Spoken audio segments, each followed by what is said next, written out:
Art Williams has spoken to many business groups throughout the years. The following speech was delivered to the 1987 National Religious Broadcaster Convention and has become a classic example of Art's philosophy on winning in business. It is simply entitled, Do It. Dr. Jerry Farwell, Chancellor of Liberty University, introduces Art Williams. 15 years ago, he was a high school football coach. His wife, Angela, was teaching English in high school. He got an idea, just an idea.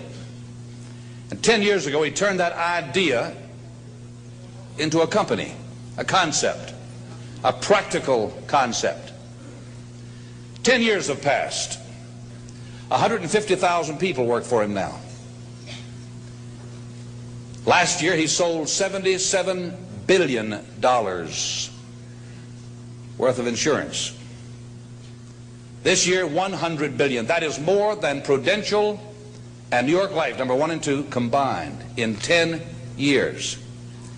He's from Monroe, Georgia. He has the dialect to prove it.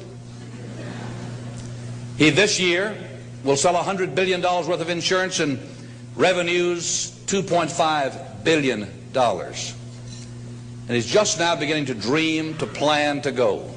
Art and Angela Williams have 2 precious children, Art the third and April, their daughter. He is chairman of the inner council, the inner circle of our ministries, and a personal and a dear friend. He is a born-again Christian, as each of his family members, but he's an entrepreneur. And Dr. Armstrong has asked him to come tonight and talk to you about what he knows most and best about. And having been in one of his sales meetings last Thursday in Palm Springs, you know, I usually go out preaching and I try to wake up religious morgues, and most of the places, a lot of the places I go don't need a revival, they need a resurrection. But he asked me to speak to his group of national sales directors, and I had to work hard at getting up where they were and not appearing as a backslidden preacher. This man, I repeat, is the leading entrepreneur in America and a friend of NRB, and I introduce you to you, Mr. Art Williams.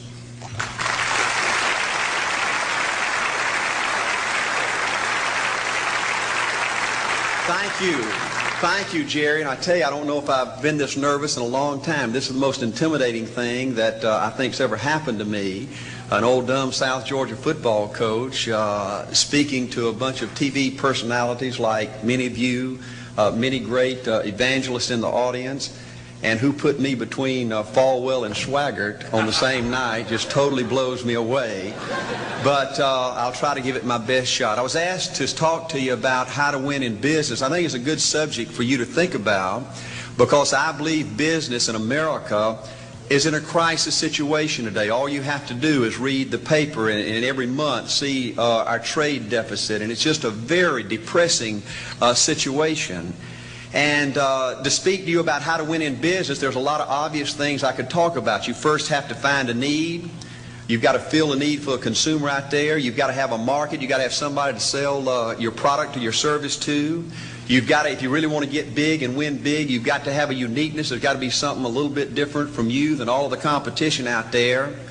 But by far the most important thing you've got to have to win in business in these United States today is a very unique kind of mental toughness. I believe the difference in winning and losing in the free enterprise system is so small, it's almost too scary to talk about. You can do 99% of the things right in business, and yet if you don't possess what I call that winning edge, that mental toughness, folks, it's impossible to win. I believe the thinking in corporate America has been screwed up over these last 20 to 25 years, and I believe this screwed up kind of thinking started in our big liberal universities today. I believe a college degree in business from most universities today is not worth the paper it's written on. I just had a son graduate from the University of Georgia a few months ago. The reason I think that is because most of these professors in most of these universities today hadn't got enough common sense to get in out of the rain. They don't have any idea what it takes to win out there in the real world. They deal in a bunch of theory.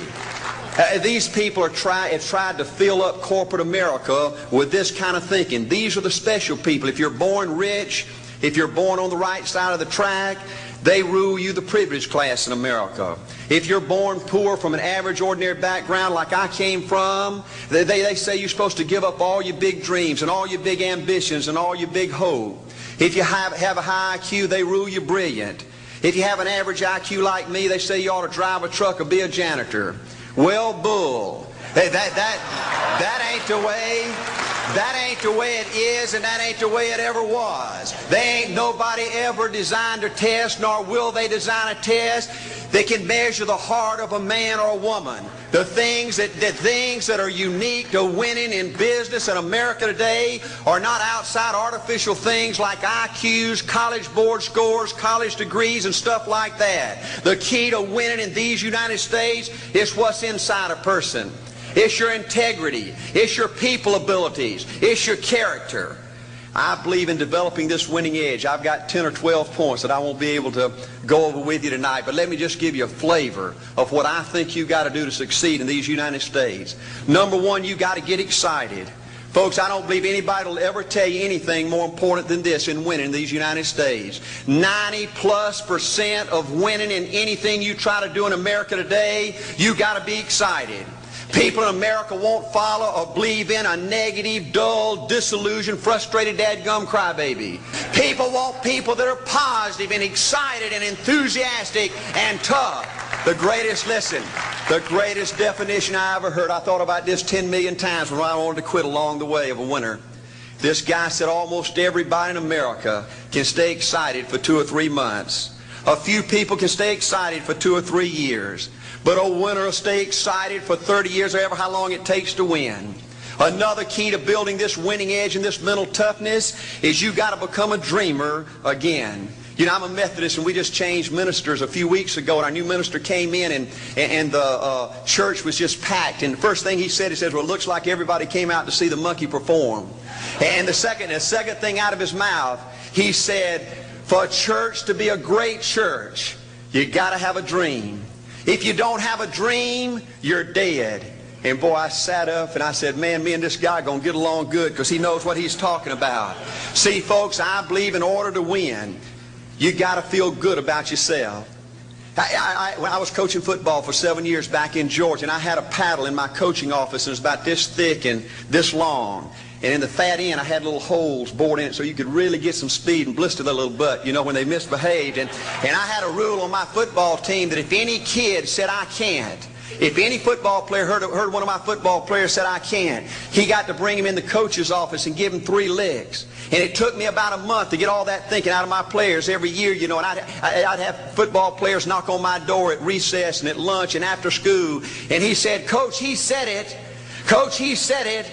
And I'd make that kid bend over, and I'd give that other kid the board. He'd bust him 3 times. And folks, it didn't take long. You couldn't create a word game to get one of my kids to say, I can't. Bring it home a little bit more personal. When April and little Art were just this little and could understand words, every time they said, I can't, I made them do 3 push-ups. Folks, there ain't nothing you can't do in America if you want to bad enough.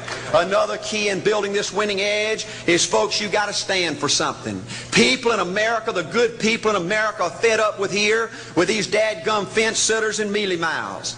Corporate America has an especially black eye in business today. Most people in America think you can't find a company. They think you can't find a salesperson that'll tell you like it is and stand behind the word. They think these companies will sell anything, say anything, just to make a sale, just to make a profit. Well, you know what? Folks, if you want to win in the free enterprise system in America today, you got to stand for something. And another point, thank you, is yes, you're going to be controversial. Folks, if you want to win in these United States today, just get ready. You're going to be controversial. The only way not to be controversial is to be average and ordinary. They just call me anything but average and ordinary. Now, I know some of you might say, well, you know, I don't think I like Art Williams. You know, he sounds like an old tough butt to me. Well, folks, I'm telling you, you can be good and tough at the same time. I bet nobody's ever talked to religious broadcasters like that.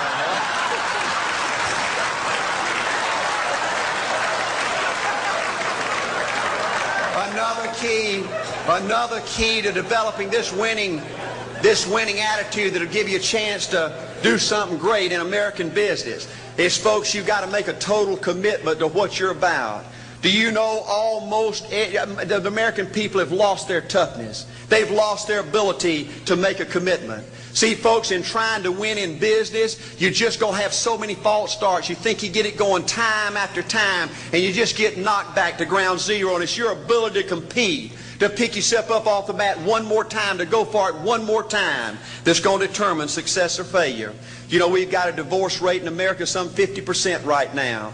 You know, it just seems like that people that go in business today, they have an attitude, well, I'm gonna stick my toe in it. If I start making all this money, get all these promotions, then I'll see this thing through. Well, folks, that's not the way it works. The first step to winning in business in America today is you've got to make a total commitment. Total commitment gives you that little extra ounce of courage you need to fight back through the tough times. Winning in business demands the same kind of commitment that winning in marriage demands. You know, I fell in love with my wife in the 2nd grade. Only girlfriend I ever had. We ran off and got married our freshman year, had both of our children before we left college. We're true business partners in marriage. We go everywhere together. I spend more time with her, been married to her 26 years, now I got 2 grandbabies, love her more today than I ever have. But I don't like her all the time. There's a bunch of times every day that I don't like her. You know, I'm a nut about brushing my teeth. You know, if I can get the toothbrush, I'll brush my teeth 4, 5, 6 times a day. And Angela's always forgetting everything, you know. And she always leaves the cap off the toothpaste, you know. And when I go in there to brush my teeth, the cap's off. It's got that hard little crust around the edge. You know, it just burns me more than I can tell you, you know. And I get on Angela's nerves about a lot of things. You know, we were having dinner last week, and every time we get through, Angela kicks me under the table, you know, and gets me back in my room and says, "Art, you ain't got no class." You know, I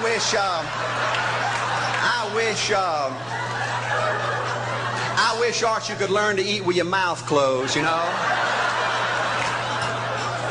But see, folks, if you want to win in business, everything's not going to work out like you want it to, but you got to be committed. I want to have great kids. I want to have a wonderful relationship. I want to have tremendous grandbabies. Another key in building this winning edge in business is you've got to learn to treat people good. Another thing that these universities pollute America, corporations with, is this attitude, you better not get to know your employees. You better not become friends or get to know the spouse or the children of your employees, because you might have to fire them, you might have to reassign them. And if you're close friends, you can't manage people in a tough-minded way. Bull.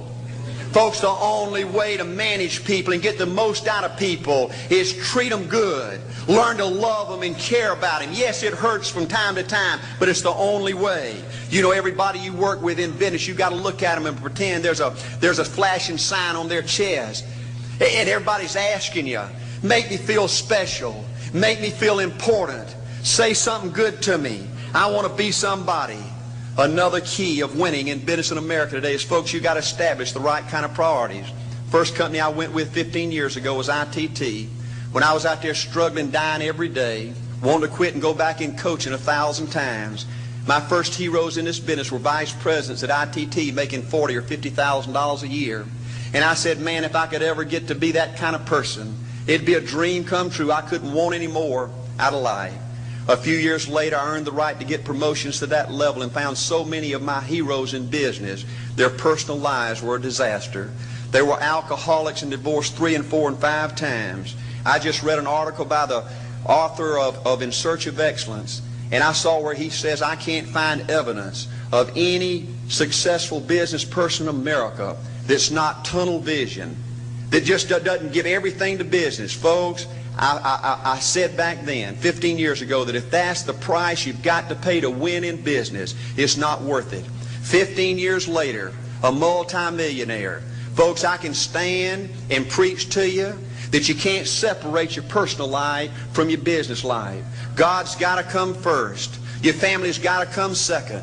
And business has got to come third. And I believe if you have a lousy spiritual life and a lousy personal life, long range, it's going to be devastating to your business. Another thing in building this winning attitude.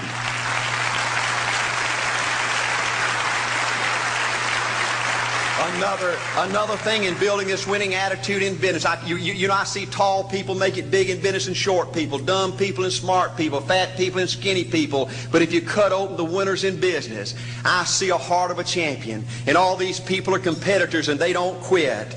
I believe desire and will to win is everything. I don't know why I'm like I am, but my butt's always burning. There's always something say, Art, dadgummit, you're supposed to go for it. Art, dadgummit, you're supposed to be somebody. You're supposed to make a difference with your life. What does the $500,000 a year person do? The $50,000 a year person doesn't do. You look at the outside and study those two individuals, everything seems to be the same. They both are the same sex, they both are the same age, they have the same training, the same positions, the same contract, the same fringe benefits. They both are successful, they work hard, they're good family people, make tough commitments. But what's the difference? What does the $500,000 a year person do? The $50,000 a year person doesn't do. He pays the price and a little bit more. He works hard and a little bit more. He's loyal to the company and a little bit more. He believes in a little bit more. He makes money and a little bit more. He saves money and a little bit more. If you want to win in these United States, you got to be tough and you can't quit. The last thing I'll talk to you about today in building this winning edge is, folks, if you want to win in business, you got to be a leader. Leadership is everything. You show me anything in these United States that win, I'll show you a leader at work. You show me a successful church, Boy Scout troop, club, football team, business, I'll show you something run by a leader. See, I thought at one time in my life you had to be smart to win. I used to have these smart people that dress so pretty and talk so pretty and use these big words. They just intimidated me. And I said, Art, you can't ever be that good. Why don't you just throw in the towel and go on back and coach football for a living? And I found two things out about smart people. I think it's almost impossible for a smart person to win in business in America today. Because I find smart people spend their whole lifetime figuring things out. They're always trying to figure out an easier way and a quicker way. And another thing I found out about smart people is they just don't get around to doing nothing. And see, somebody like Art Williams, everybody said, well, he can't do it. And somebody like that can't do it. But he does it. See, folks, I want you to know almost everybody in America almost does enough to win. They almost get there. They almost are over the hump. They almost have it going. They almost in everything they do, almost is a way of life to almost everybody in America. But the winners do it. What do? They do whatever it takes to get the job done. They do it and do it and do it and do it and do it until the job gets done. And then they talk about how great it is to be somebody they're proud of. We need leaders in America who can do it. If you want to become somebody, do it. If you want to go in business for yourself, do it. If you want to become financially independent, do it. I hear too much talk in these United States. Everybody can talk a good game. We need people in America who can do it. I go all over this country with A.O. Williams, and I have people say, Art, you can count on me. Wonderful. Just do it. Art, I guarantee you this is my last stop. I'm going to win now. Super duper. Just do it. Art, if I could just have one good month and get the ball going, I know I could make it big. Super. Just do it. Art, if I could just pay off this debt, I could really go. Great. Just do it. Art, if I could just sell my house. Do it. But houses ain't selling. Do it anyway. Art, I'm not making any money. What can I do? You just do it. Do what, Art? You do it and do it and do it. Art, I guarantee I'm going to win this contest. Super duper. Just do it. Art, I'm over the hump now. Watch my smoke. Great. Just do it. Art, I want to make it so bad I can taste it. What I do? You just do it. Art, I'm a vice president now. Can I quit doing it? No. Art, I don't know if I can keep on keeping on. I'm really hurting. What I do? You just do it. Do what, Art? You do it and do it and do it. Art, all my life I wanted to be somebody important. Well, what do it then? Art, I'm going to save money so I don't have to go through this again. Great. Just do it. Art, I don't feel like I've had enough training. What I do? You just do it. Art, my manager don't give me no help. What I do? You just do it. Art, you don't understand. I was Mr. Everything at my former company. You don't mean I have to start off down at the bottom and do it, do you? Yep, you really got to do it. Art, what's the primary difference between winners and losers? The winners do it. They do it and do it and do it and do it until the job gets done. And then they talk about how great it is to finally have achieved something unique, and how glad they are that they didn't quit like everybody else, and how wonderful it is to finally be somebody they're proud of and make a difference with their life. Thank you.